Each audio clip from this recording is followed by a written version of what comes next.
What's up guys? Welcome back again to my YouTube channel. This is Orbs again po, and of course today another blessed day and another reaction video tayo. Guys, sobrang exciting today because meron na naman pong isang Filipino pride ang gumagawa ng history or sumali naman sa The Voice Finland, no?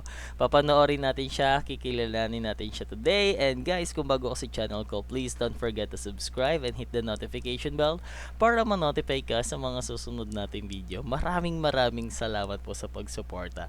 Kaya today, tara na, wag na natin patagalin to. Panoorin na natin ang performance ni Apple Grace sa The Voice of Finland. Okay? So, this is new for me, guys, kasi The Voice to ng Finland. Let's go! The greatest performance of my life.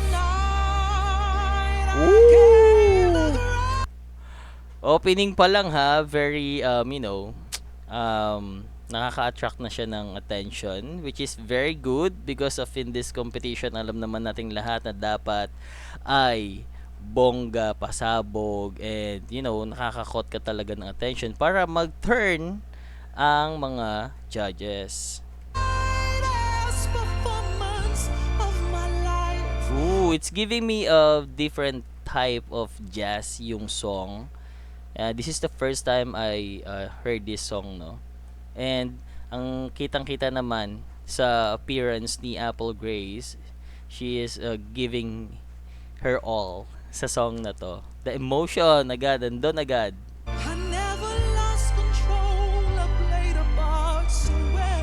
Ooh. Dinig niyo ba yun guys? The emotion is there. Na parang pakapos na yung hininga niya.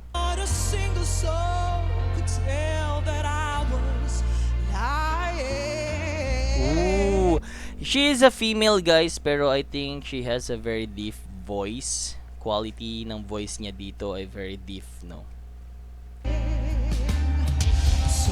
Ooh, one chair, let's go! We have a turn chair! Oh, the parents is there, of course. Filipino family. I think this is her dad. Just like the gypsy. Ooh, emotion! Na parang uma-acting si Apple Grace dito ha. Gusto ko yan, gusto ko yan. And I, who seldom drink drunk like a fish till I was high. Ooh, the vibrato there is kinda, hindi siya stable, medyo shaky. And I, who hadn't loved since God knows when I've loved, but I have seen. Ooh! Yeah, that's sexy. Nice. Believe it more than even I. Oh, yes tonight. Yay! The vibrato there is very consistent na. Very nice. Galing. I gave the greatest performance. Ooh! The growl! Kaya naman siguro umikot yung isang judges. Sobrang ganda nun ha. Nice. I never lost control. I played the part so well. Parang it's giving me a Frank Sinatra vibe song, no? Kung familiar kayo kay Frank Sinatra, no? Ganito yung mga type of song, I think. I don't know who is the original singer of The Greatest Performance of My Life. But this song is very nice, no? Punong-puno rin siya ng emotion, and kitang-kita naman natin sa pagkanta ni Apple Grace. The emotion is there. Not a single soul could tell that I was lying. Ooh! The play there is very nice. It's giving me something, refreshing along, sa song. Parang it's a play. Hey! You'd have seen Another one! actress crying. Hey! Ang ganda ng ending. It's giving, a powerful performance for me. Very short lang siya, full of emotion.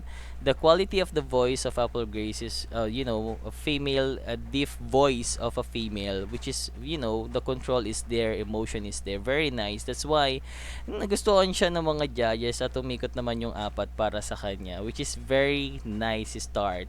Sana magtuloy-tuloy si Apple Grace sa kanyang journey sa The Voice Finland, and subaybayan natin siya, no, sa journey na to, and soon gumawa rin siya ng ingay kagaya ng ibang mga Pilipino na gumagawa po ng history sa iba't ibang bansa, sa iba't ibang competition.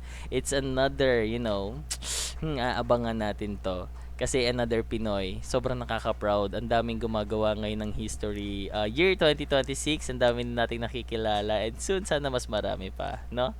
And I think guys, that's it for today. Maraming salamat po sa pagsama sa akin. Again, this is Orbs po, and kita-kita tayo sa susunod. Kung bago ka sa channel ko, please don't forget to subscribe, hit the notification bell para ma-notify ka sa mga susunod nating video. Maraming salamat po. See you po sa susunod. Bye!